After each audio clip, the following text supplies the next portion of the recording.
Dream world of কোডিংয়ের পক্ষ থেকে সবাইকে স্বাগতম। আমি আনোয়ার হাসান শুভ। আজকে যেই সমস্যাটি সমাধান দেখাবো সেটি হচ্ছে যে উইন্ডোজ 10-এ একটি কমন প্রবলেম হচ্ছে যে যখন আমি একটু উইন্ডোজ শাটডাউন করি, তো শাটডাউন করার পরে আসলে কম্পিউটারটি শাটডাউন হয় না এবং কম্পিউটার যেই মানে ফ্যান আছে এবং কম্পিউটারটা হিট হয়ে যাচ্ছে। তো এই প্রবলেমগুলা নর্মালি আমি যখন সাধারণত ফেস করেছি, তো আমি যেভাবে সলিউশন করেছি, তো আজকে সেই জিনিসটাই দেখাবো যে আসলে আমি কিভাবে সলিউশন করেছিলাম।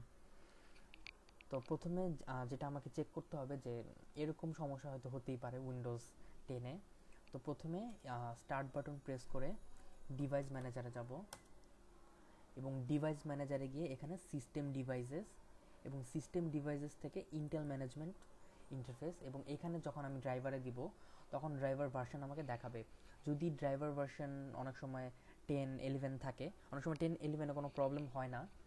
যদি 10-11 ভার্সন থাকাকালীন যদি আমার শাটডাউনে কোনো প্রবলেম হয়, তো সেই ক্ষেত্রে আমি মানে ভার্সন 9.5 পয়েন্ট সামথিং যেটা থাকে সেটাকে ম্যানুয়ালি ইনস্টল করে নেব।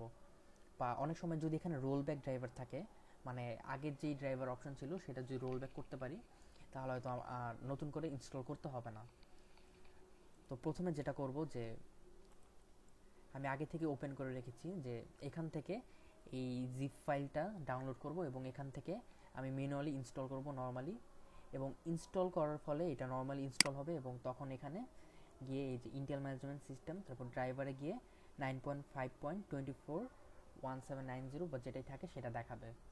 তো এইভাবে আসলে আমি মানে শাটডাউনের যে প্রবলেমটা এটাকে আসলে সলভ করতে পারি। ধন্যবাদ সবাইকে।